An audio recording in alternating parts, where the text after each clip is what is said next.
신약성경 55페이지 마가복음 2장 13절부터 22절까지 말씀을 한 절씩 교독하겠습니다. 13절을 제가 읽습니다. 예수께서 다시 바닷가에 나가심에 큰 무리가 나왔거늘 예수께서 그들을 가르치시니라.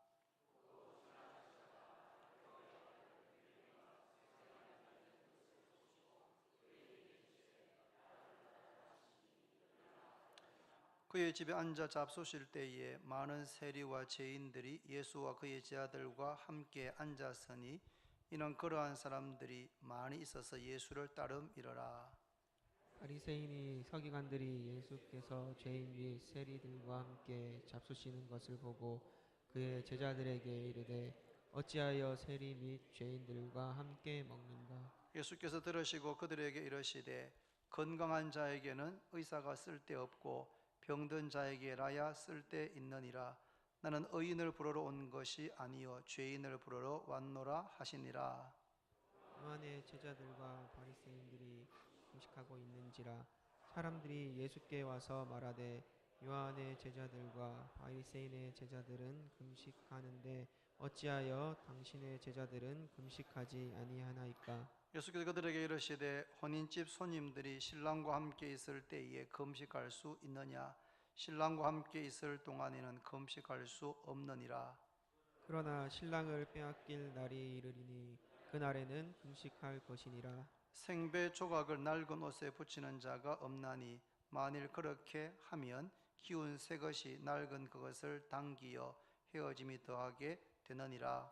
새 포도주를 낡은 가죽 부대에 넣는 자가 없나니 만일 그렇게 하면 새 포도주가 부대를 터뜨려 포도주와 부대를 버리게 되리라. 오직 새 포도주는 새 부대에 넣느니라 하시니라. 아멘. 찬양 드리겠습니다.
아멘.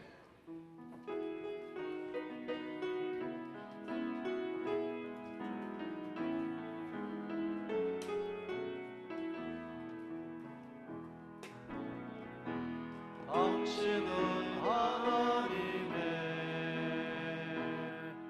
언약 안에 있는 축복의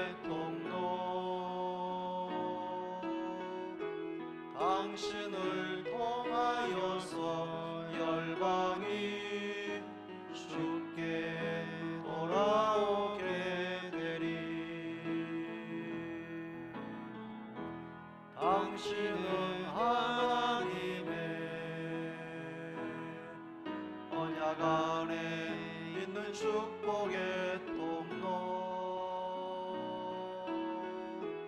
당신을 통하여서 열방이 주께 예배하게 되리. 할렐루야. 은혜로운 찬양을 감사드립니다. 우리는 주일 오전에 마가복음의 말씀을 함께 살펴보고 있습니다. 예수님께서 때가 찼고 하나님의 나라가 가까이 왔으니 회개하고 복음을 믿어라 라고 선포하시면서 공생애, 메시아로서의 공적인 생애를 시작했습니다. 공생애 사역에 제일 먼저 하신 일은 제자들을 부르신 것입니다. 갈릴리 바다를 지나가시다가 그물 던지고 있는 시몬과 안드레를 보시고는 나를 따라오라. 내가 너희로 사람을 낚는, 사람을 살리는, 사람을 구원하는 어부가 되게 하겠다라고 부르셨고, 그 부르심을 받고 시몬과 안드레는 곧 그물을 버려두고 예수님을 따르는 제자가 되었습니다. 조금 더 지나가시다가 알페오의 아들 야고보와 요한이 배에서 그물 깁는 것을 보시고는 또 나를 따라오라. 내가 너희로 사람을 낚는 어부가 되게 하겠다. 사람을 살리는, 사람을 구원하는 그런 어부가 되게 하겠다라고 부르셨고, 야고보와 요한 역시 곧 배와 그물을 버려둘 뿐 아니라 자신의 아버지도 품꾼과 함께 배에 있게 하고 주님을 따르는 제자가 되었습니다. 예수님은 회당에서 가르치시기도 했고, 시몬의 장모의 열병을 손을 잡을 때에 열병이 떠나고 깨끗이 치료가 되었습니다. 그러한 소문들이 퍼지면서 갈릴리 각 지역에서 병자들과 귀신 들린 사람을 예수님께로 데리고 왔고, 예수님은 그들을 밤늦은 시간까지 치유하셨습니다. 그리고는 새벽 미명에 새벽 일찍 일어나셔서 한적한 곳에 기도하셨습니다. 새벽에 일어나서 기도하시는 것은 예수님에게 무거운 짐이 아니었습니다. 새벽에 기도하시는 것은 하나님 아버지와 교제하는 것이고, 하나님 아버지의 마음을 알고 그리고 위로부터 능력을 공급받는 그런 시간이었습니다. 독수리에게 있어서 날개는 어깨를 짓누르는 무거운 짐이 아닙니다. 창공을 높이 오르게 하는 하나님께서 주신 귀한 선물인 것입니다. 오늘부터 3주간 특별 새벽 기도가 시작되었습니다. 나중에 광고하겠지만 우리 교회가 중직자를 선출하는 장로, 안수집사, 권사를 선출하는 공동의회를 다음 주와 그 다음 주 하게 되는데, 교회적으로 매우 중요한 때에 우리가 인간적인 생각에 치우치지 않고 우리 모두가 다 하나님의 뜻을 세우고자 하는 그러한 쪽으로 우리가 마음을 모으기 위해서 오늘부터 특별 새벽 기도를 하는데, 이 특별 새벽 기도가 우리 성도들에게 무거운 짐이 되지 않고 성령의 능력으로 비상하는, 성령의 능력으로 날아오르는 그런 경험을 하는 기회가 꼭 되시기를 바랍니다. 예수님께서 다시 바닷가에 나가시자 큰 무리가 따라왔고 그들을 가르쳤습니다. 예수님께서 가르치시는 말씀은 권위가 있었습니다. 서기관들과는 달랐습니다. 권위가 있고 어린아이들도 이해할 수 있을 만큼 쉽고 흥미로웠지만 공부를 많이 한 학자들도 다 이해할 수 없는 그러한 심오한 진리이기도 했습니다. 천국은 마치 농부가 씨를 뿌리는 것과 같다고 말씀했습니다. 농부가 씨를 뿌립니다. 어떤 씨는 길가에 떨어지고, 어떤 씨는 돌밭에 떨어지고, 어떤 씨는 가시떨기에, 어떤 씨는 좋은 땅에 떨어졌습니다. 같은 씨를 뿌렸는데 씨가 떨어진 장소에 따라서 그 결과는 달라지게 됩니다. 길가, 돌밭, 가시떨기에 떨어진 씨는 열매를 맺지 못하지만 옥토에 떨어진 씨는 30배, 60배, 100배로 열매를 맺게 된다고 말씀했습니다. 이것은 예수님의 천국에 대한 비유입니다. 비유에 나오는 씨를 뿌리는 농부는 인자, 예수님 자신과 말씀을 전하는 목회자, 말씀을 전하는 모든 사람들을 포함한다고 할 수 있습니다. 그리고 농부가 뿌리는 씨는 바로 하나님의 말씀입니다. 하나님의 말씀을 전하는데 같은 장소에서 말씀을 듣지만 말씀을 듣는 사람들의 그 마음 상태, 마음밭은 다 다르다는 것입니다. 어떤 사람의 마음밭은 길가와 같고 어떤 사람은 돌밭 같고 어떤 사람은 가시떨리 같습니다. 그런 마음 상태는 말씀을 듣기는 듣지만 그 말씀이 열매를 맺지 못합니다. 그런데 옥토와 같은 마음, 어떤 마음입니까? 착하고 좋은 마음, 기쁘고 즐거운 마음으로 말씀을 경청하고 그 말씀을 받아들이고 그 말씀대로 살고자 하는 그런 마음이 바로 옥토와 같은 마음인데, 그런 마음에는 말씀이 심겨져서 30배, 60배, 100배로 결실하게 된다고 말씀했습니다. 천국은 이렇게 말씀을 들을 때에 임하게 되고 천국은 말씀을 듣는 사람의 마음에 임하게 되는 줄로 깨닫기를 바랍니다. 예수님께서 바닷가에서 큰 무리를 가르치시고 지나가시다가 알페오의 아들 레위가 세관에 앉아 있는 것을 보셨습니다. 레위는 세리였습니다. 세리, 세관에 앉아서 세금을 거두는 세리였습니다. 레위는 유대인이었지만 세리였습니다. 당시 세리는 돈을 많이 벌 수 있는 그러한 직업이었습니다. 당시 이스라엘은 로마 제국의 식민 지배를 받고 있었기 때문에 세리는 로마 정부가 정해주는 그 세금을 같은 동족들에게 거두는 일을 합니다. 그런데 문제는 이 세리들이 로마 정부가 부과한 그 세금만 백성들에게 거두는 것이 아니고 로마 정부가 부과한 세금보다 몇 배의 세금을 더 백성들에게 거두어 가지고 로마 정부가 정한 세금은 상납하고 나머지는 자신들의 배를 불리는데 사용했던 것입니다. 그래서 유대인들은 그런 세리들을 너무 미워하고 정오했습니다. 로마 정부도 그런 유대인 세리들의 그런 비리를 모르는 것이 아니었지만 그것을 그냥 눈 감아 준 것입니다. 우리나라도 일본에게 36년 동안 식민 지배를 당한 경험이 있지 않습니까? 연세가 높으신 분들은 어릴 때 일본 식민 지배할 때 그런 기억이 나실 수도 있을 것 같습니다.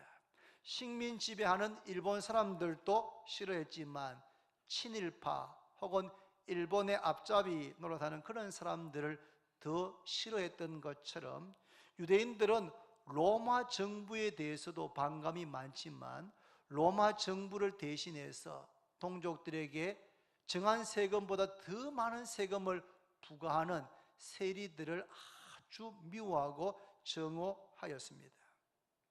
예수님께서 세관에 앉아있는 레위를 보시고는 나를 따르라, 나를 따라오라고 부르셨고 레위는 그 주님의 부르심을 받고 즉시 세관에서 일어나서 자신이 하던 일을 그만두고 어쩌면 그 안정된 직업, 세리로서 그냥 평생 가면 퇴직하면은 뭐 잘 먹고 잘 살 수 있는 그런 직업이었지만 주님께서 나를 따르라 라고 부르셨을 때 그 직업을, 그 하던 일을 내려놓고 그만두고 즉시 주님을 따라갔습니다. 흥미로운 것은 이 알페오의 아들 레위와 마태복음을 기록한 마태가 동일 인물입니다. 레위 그리고 마태가 동일 인물입니다. 아마도 학자들은 레위가 본명인데 예수님께서 레위를 부르시고 그에게 시몬에게 베드로라는 이름을 주신 것처럼 레위에게 마태라고 하는 새로운 이름을 주신 것이다 라고 학자들은 해석을 합니다. 마태라는 이름의 뜻은 뭐냐면 바로 하나님의 선물이란 뜻입니다. 사람들은 다 세금 내는 것을 싫어합니다. 할 수만 있으면 세금을 내지 않거나 세금을 적게 내고 싶어 합니다. 특별히 유대인들은 이 세리들에 의해서 부과되는 세금의 짐이 너무 무거웠기 때문에 세금을 거두는, 세금을 과하게 부과하는 세리들에 대해서 아주 정하는 마음이 컸습니다. 동족들을 괴롭히고 동족들의 피눈물을 흘리기 위해서 자신의 배를 불렸던 세리 레위를 주님께서는 부르셔서 마태, 하나님의 선물이 되게 하신 것입니다. 선물 받는 건 다 좋아하지 않습니까? 바로 예수님께서 레위를 부르셔서 선물, 하나님의 선물과 같은 그런 존재로 삼으신 줄로 믿으시기를 바랍니다. 어제 오전 10시 조금 되기 전에 제가 목양실에서 말씀을 준비하고 있는데 전화가 왔습니다. 여보세요 했더니 제가 이 전화번호에 김애자 갈로 열고 예뻐지는 날 미장원 원장 그래 적혀 있었습니다. 그래서 전화를 받았는데 바로 길 건너편에 있는 예뻐지는 날 원장인데 그 전화번호인데 그 딸이 전화를 한 겁니다. 주원교회 목사님이시죠? 예, 맞습니다. 저는 교회 건너편에 있는 그 예뻐지는 날 원장 딸입니다. 아, 그러시냐고. 예, 어쩐 일입니까? 목사님, 저희 어머니가 지금 위독합니다. 지금 저희 어머니가 임종을 앞두고 있습니다.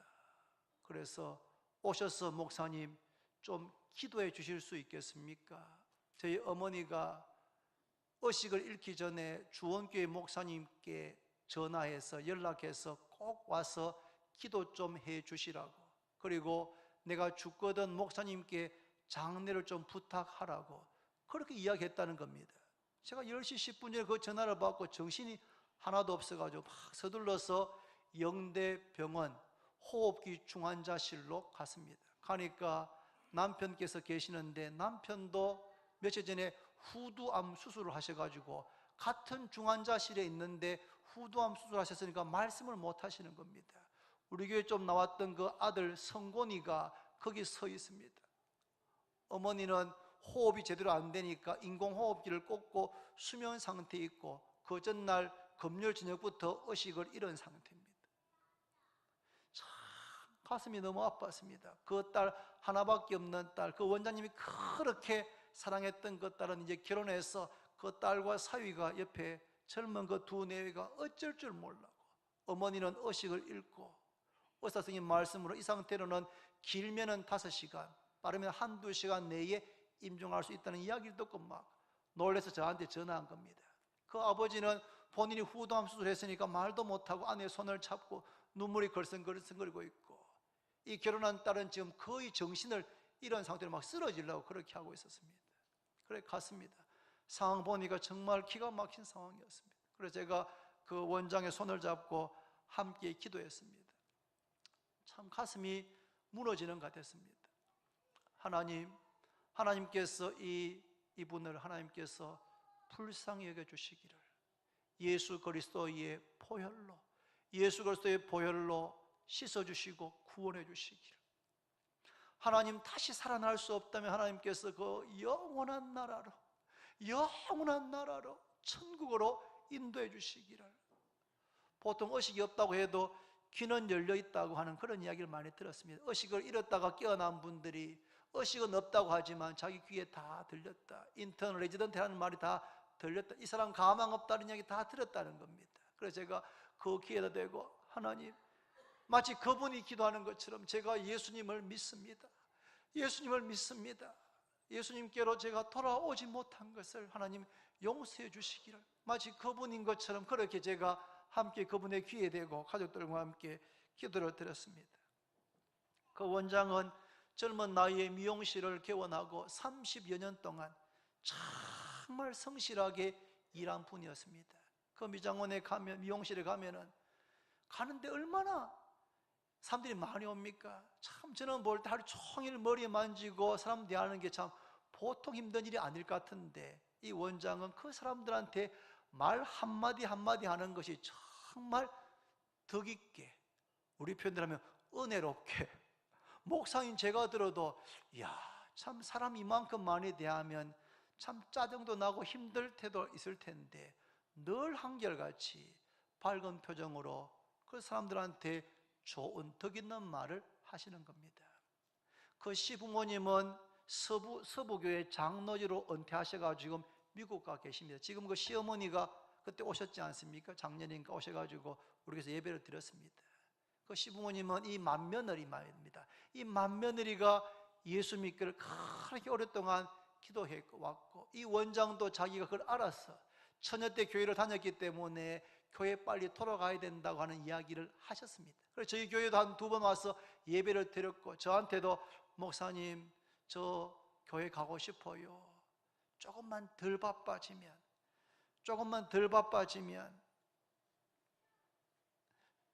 조금만 더 노후를 준비해 놓고 그렇게 가겠다는 이야기를 했습니다. 언제든지 마음만 먹으면 교회 올 수 있겠거니 생각을 하셨겠지만 59살 참 젊은 나이에 하나님의 부르심을 받았습니다. 그리고 그 전날과 그 전전날 딸과 여동생도 우리 교회 같이 나온 적이 있는데, 그 동생한테, 딸한테 내가 죽기 전에 꼭 주원기 목사님 좀 연락해서 와서 기도해 달라고 해라. 내가 죽거든 목사님께서 장례를 좀 집례해 달라고 그렇게 말씀을 드려라. 그러니까 그 남편은 전에 교회 다녔기 때문에 거기다가 다 적어놨더. 첫날은 입관 예배하고 발인 예배하고 다 적어놨더라. 그걸 보여주면 저한테 부탁하시는 겁니다. 말을 못하는 걸 부탁하는 거예요. 그래서 제가 오늘 오후 예배 다 마치고 재직회 마치고 가서 입관 예배를 드리고 내일 발인 예배를, 제가 장례를 도우려고 그렇게 마음에 생각하고 있습니다. 어제 정말 저도 제 아내도 참 충격이었습니다. 아프시다고는 들었지만 회복되어서 낫겠지. 물론 미장원은 이제 그만두셨습니다. 남한테 넘겼는데 회복되어서 낫겠지. 그러면 교회 다시 나오시라 해야 되겠다. 그런 마음만 먹고 있고 연락을 드리지 못했습니다. 사랑하는 성도 여러분, 우리 주변에는 세관에 앉아있는 레위와 같은 분들이 많습니다. 세관에 앉아서 자신의 일을 하고 있는, 돈벌이 하고 있는 레위와 같은 분. 누군가가 교회 한번 갑시다, 교회 가셔야죠, 그렇게 말씀을 드리면 예, 저도 어릴 때 교회 나간 적이 있습니다. 예, 저희 부모님도 교회 다니고 있습니다. 예, 저희 친정 부모님 지금도 저를 위해 기도하고 있습니다. 저도 교회 나가고 싶습니다. 그런데 지금 사는 게 너무 바쁩니다. 애들 공부 다 시키고 나면 교회 가겠습니다. 아이들 다 출가시키고 나면 교회 가겠습니다. 노후 생활 좀 준비해 놓고 나면 교회 가겠습니다. 그렇게 대답하시는 분들이 많았고, 그렇게 대답하시면 그렇게 그래도 딱 잘라 말하지 않고 그렇게 말하는 분들에 대해서는 저는 그냥 마음으로 아이고 그래도 고맙구나, 이분 언젠가는 교회 나오시겠구나, 그냥 그렇게만 생각하고 인사드리고 헤어질 때가 많았는데, 제가 어제 그 예뻐지는 날 김혜자 원장에 2시 45분에 임종했습니다. 어제 오후에 그 문자를 받고 그 소식을 듣고 제가 많이 회개했습니다. 말씀 주면서 많이 뉘우쳤습니다. 아, 그렇구나. 내 미래가 내 손에 달려있는 게 아니구나. 내 미래가 내 마음대로 할 수 있는 게 아니구나. 내가 한 몇 년 뒤에 좀 조용해지면, 형편이 나아지면 교회 가겠지, 교회 가겠다라는 것은 내 생각이지만 그것은 우리의 미래는, 내일은 내 손에 달려있는 것이 아니고 생명의 주관자이신 하나님의 손에 달려있는 줄로 믿으시기를 바랍니다. 주님께서 세관에 앉아있는 알페의 아들 레위를 부르셨습니다. 나를 따르라 말씀하셨는데 어떻게 된 일인지 안정된 직장인, 돈 잘 벌 수 있는 그 세리의 직업을 내려놓고 레위는 그 즉시 주님을 따르는 제자가 되었습니다. 우리 주변에 교회에 나오는 것, 예수 믿는 것, 신앙 회복하는 일을 차일피일 미루고 있는 분이 계시다면 아이고 그래도 언젠가는 돌아오시겠지라고 생각하시지 말고 지난주에 말씀드렸던 그 중풍병자를 침상채로 메고 왔던 그 친구들처럼 좀 강건해서 어쩌면 조금은 무례하게 보여도 그가 주님 앞에 나오기만 하면 중풍병이 낫게 된다고 하는 믿음을 가지고 조금은 강건해서 주님 앞에 데리고 오시는 저와 여러분이 되시기를 바랍니다. 예수님께서 레위를 부르셨고 레위가 예수님의 제자가 되고 난 다음에 며칠이 지났습니다. 많은 세리들과 죄인들을 레위가 자기 집에 초대했습니다. 왜냐하면 예수님과 예수님의 제자들을 자기 집에 초대해서 함께 조촐한 잔치를 준비했기 때문입니다. 예수를 만나고 자신의 인생이 바뀌어진 이 레위는 자기와 똑같은, 자기와 비슷한 인생을 살고 있는 동료 세관에 있는 동료 레위, 동료 세리들, 또 친구들을 다 자기 집으로 초대한 겁니다. 목적은 자기가 만났던, 자기가 만나고 믿고 자기가 따르는 그 예수님을 소개해 주기 위해서 동료 세리들을, 친구들을 자기 집에 초대했던 겁니다. 예수님께서는 그들과 함께 식사하며 교제를 나누고 있었습니다. 여러분, 우리가 아무하고나 식사를 하지 않지 않습니까? 우리가 누군가 함께 식탁에서 함께 식사한다는 것은 그 사람을 내가 마음으로 받는다는 의미가 있습니다. 내 마음이 열리지 않으면 함께 앉아서 식사할 수 없는 겁니다. 함께 식탁 교제를 나눈다는 것은 그 사람을 인격적으로 받아들이고 내가 그의 친구가 된다고 하는 그런 의미가 있는 겁니다. 예수님께서 레위와 그의 세리 동료들과 함께 식사하고 있을 때 그것을 본 바리새인과 그의 서기관들이 그것을 못마땅하게 생각했습니다. 직접 말씀을 드리지는 못하고 예수님의 제자들이 이렇게 말합니다. 어째서 너희 선생은 세리와 죄인들과 함께 먹느냐?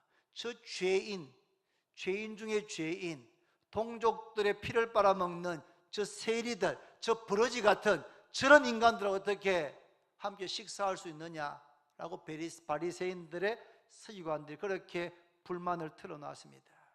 그 이야기를 들은 예수님께 이렇게 말씀하십니다. 건강한 자에게는 의사가 쓸데없고 병든 자에게라야 쓸데있느니라. 나는 의인을 부르러 온 것이 아니요 죄인을 부르러 왔노라. 건강한 사람은 병원에 대해서 별 관심이 없습니다. 의사에 대해서 별 관심이 없습니다. 뭐 좋은 약이 있다고 혹시 선물을 받아도 잘 먹지 않는 경우가 많습니다. 왜요? 건강하니까. 건강한 사람은 병원, 의사, 좋은 약 별로 관심도 없고 필요가 없습니다. 그런데 병든 사람, 몸이 아픈 사람은 어느 병원에 가면은 병이 잘 낫는지, 어느 병원 어떤 의사가 유능한지, 어떤 분에게 수술을 받으면 어떤 약을 먹으면 병이 낫더라 하는 그런 이야기를 어깨너머로 듣기만 해도 귀가 쏠깃한 것입니다. 어느 병원이라고요? 누구라고요?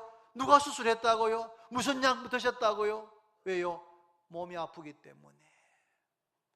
병원을, 의사를, 약을 찾게 되는 것입니다. 병든 자에게 의사가 필요한 것처럼 죄인에게는 죄에서 구원해 주실 구주가 필요합니다. 예수님께서 17절 하반절에 당신이 이 땅에 오신 목적을 이렇게 말씀하십니다. 나는 의인을 부르러 온 것이 아니요 죄인을 부르러 왔노라. 한번 따라합시다. 나는 의인을 부르러 온 것이 아니요 죄인을 부르러 왔노라. 예수님께서 나는 의인을 부르러 온 것이 아니요 죄인을 부르러 왔다라고 말씀하십니다. 그렇다면 여러분, 이 세상에는 어떤 사람은 의인이고 어떤 사람은 죄인이란 말입니까? 의인은 예수님이 필요 없고 죄인들만 예수님이 필요하다는 그런 말입니까? 건강한 자는 의사가 쓸데없고 병든 자는 의사가 쓸데있는 것처럼 의인들은 구주가 필요 없고 죄인들만 구주가 필요하단 말입니까? 이 세상에 의인도 있고 죄인도 있단 말입니까? 그렇지 않습니다. 성경은 이렇게 말합니다.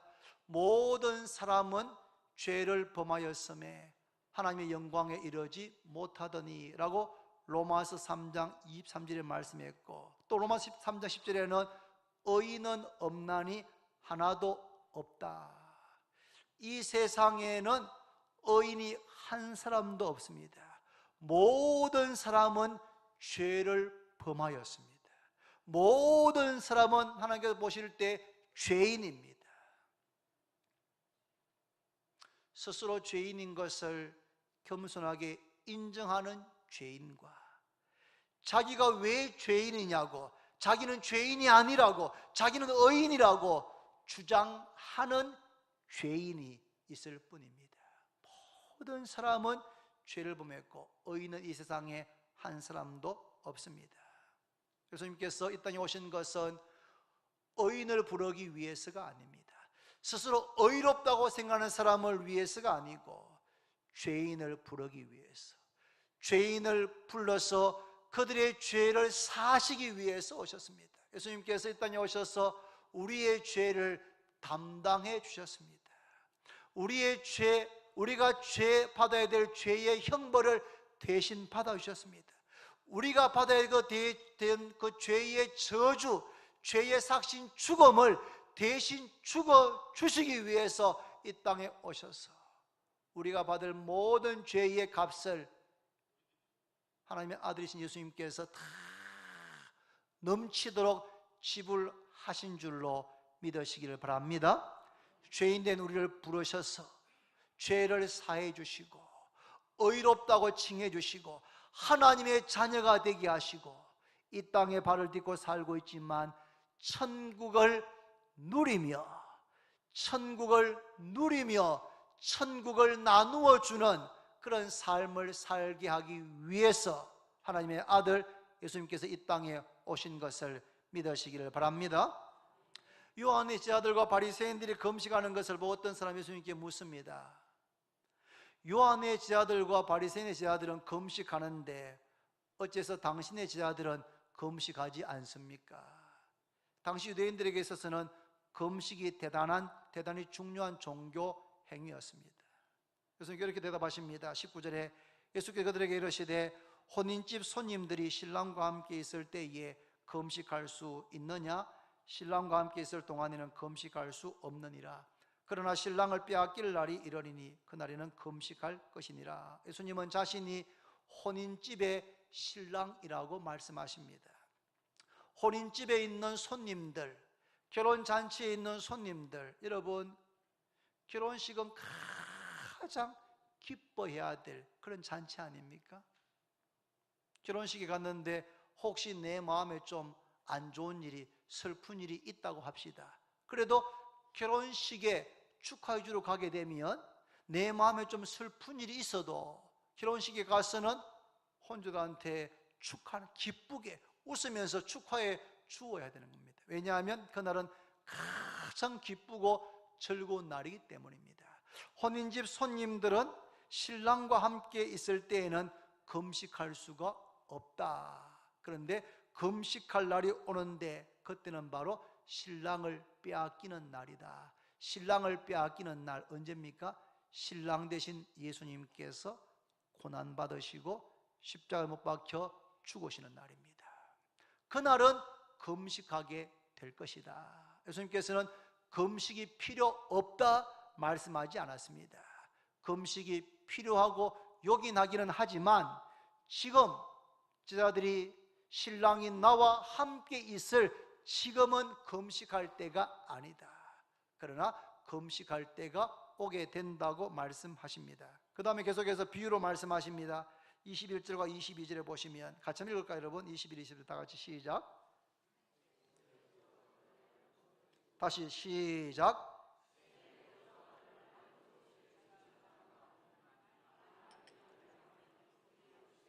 낡은 그것을 당기어 헤어짐이 더하게 되느니라.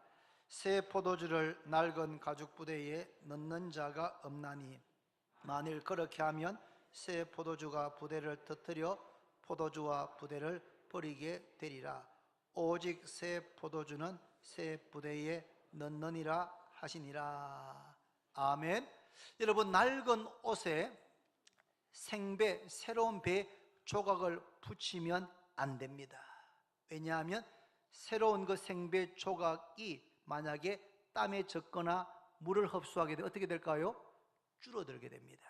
줄어들게 되면 낡은 옷이 약해진 것이 더 터지게 되는 것입니다. 그래서 생배 조각을 낡은 옷에 붙여서는 안 된다. 만일 그렇게 하면 기운 새 것이 낡은 것을 당기어 헤어짐이 더하기 때문이다 라고 말씀하십니다. 그리고는 새 포도주를 낡은 부대에 넣어서도 안 된다. 새 포도주를 낡은 부대에 넣으면 어떻게 됩니까? 새 포도주가 발효가 될 때에 거기에서 가스가 나오고 그리고 부피가 더 커지게 되는 것입니다. 그러면 낡은 부대가 그것을 감당하지 못해서 낡은 부대 이미 낡았기 때문에 그것이 더 신축성이 없습니다. 그래서 새 포도주가 더 부피가 늘어날 때 그 부대가 감당하지 못하고 터트려지게 되면 새 포도주도 잃어버리게 되고 부대도 손해를 보게 된다. 그래서 새 포도주는 반드시 새 부대에 넣어야 한다고 말씀하십니다. 여러분, 새 포도주가 지금 무엇을 의미합니까? 앞뒤 문맥을 잘 읽어보면 새 포도주는 바로 굿뉴스, 복음입니다. 예수 그리스도의 복음, 예수 그리스도의 복음이 바로 새 포도주인 것입니다. 새 포도주를 낡은 부대에 넣으면 안 됩니다. 여기서 말하는 낡은 부대가 무엇이겠습니까? 바로 형식화되고 종교화된 유대교를 의미하는 것입니다.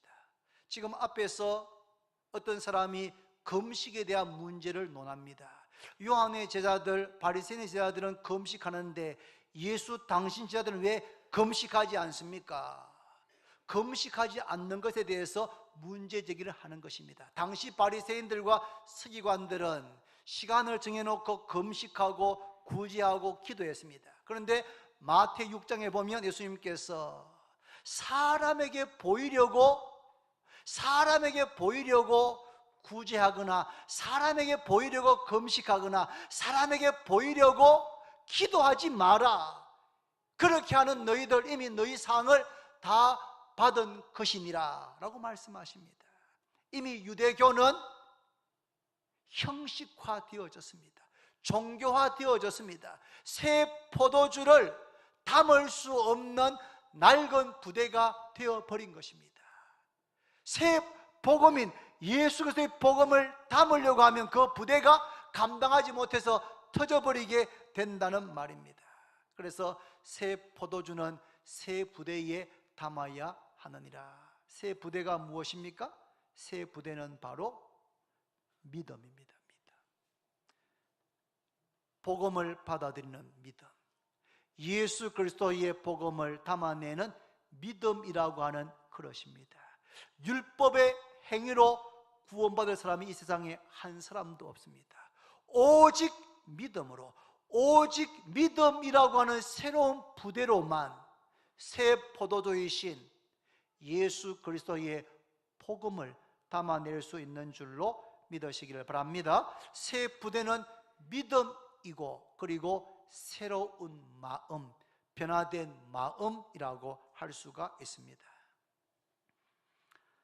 말씀을 맺습니다. 여러분, 시몬과 안드레를 부르셨고 야고보와 요한을 부르셨던 예수님께서 세관에 앉아있는 알페오의 아들 레위를 부르셨습니다.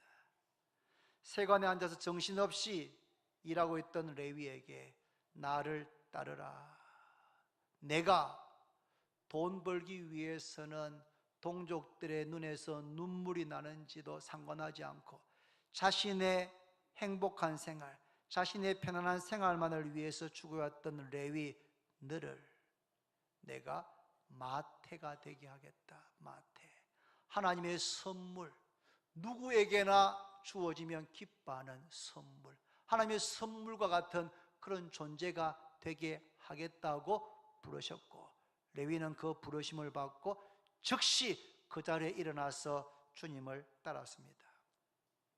레위를 부르신 예수님은 지금도 살아계시고 오늘 우리에게 나를 따르라 라고 부르고 계십니다.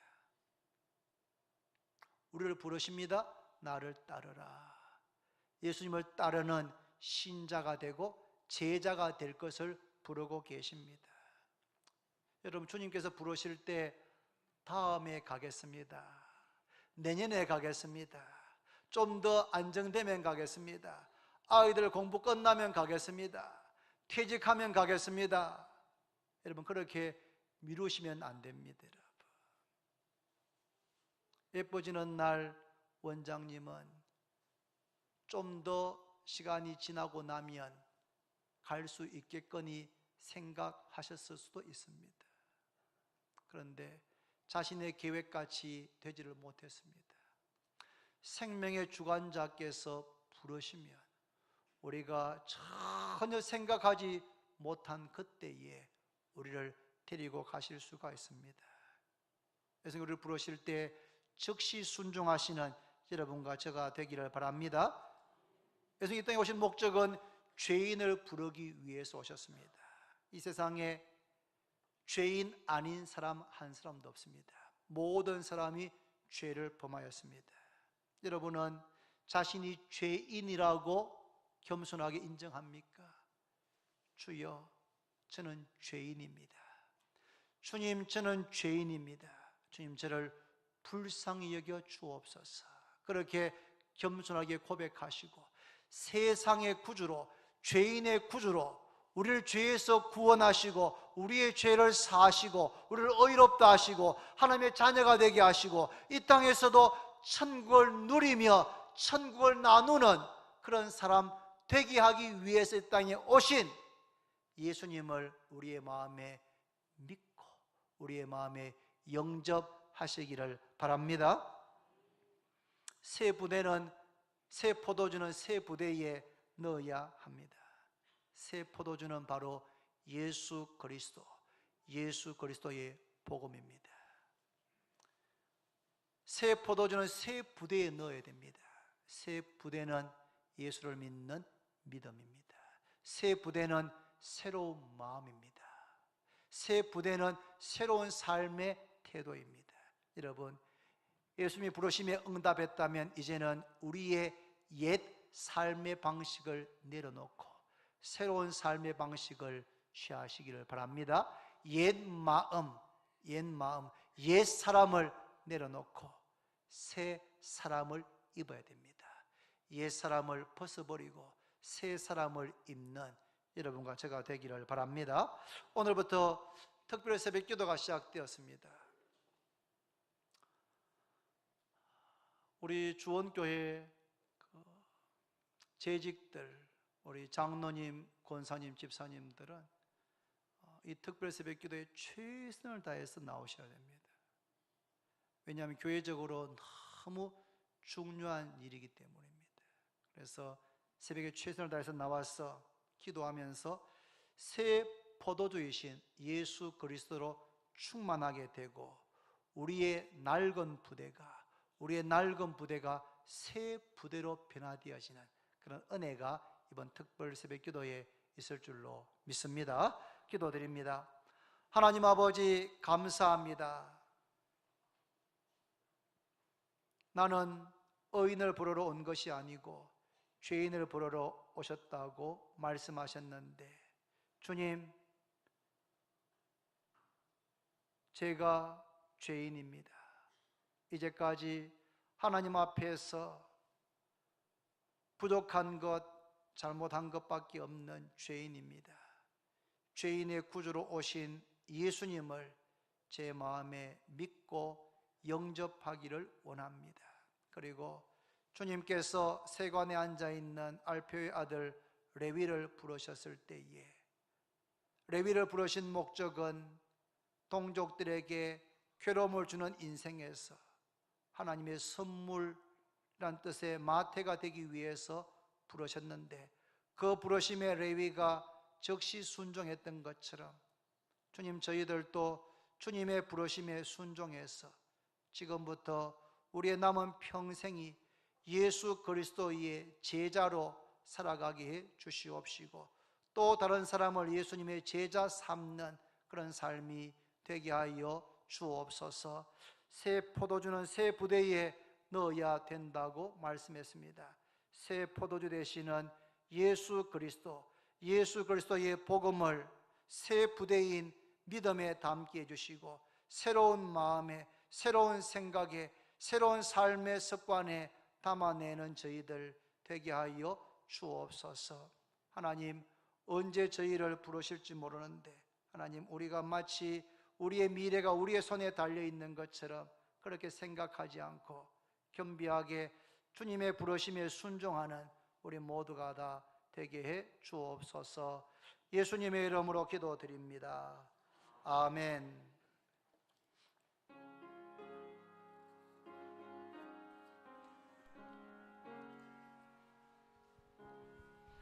주 예수보다 더 귀한 것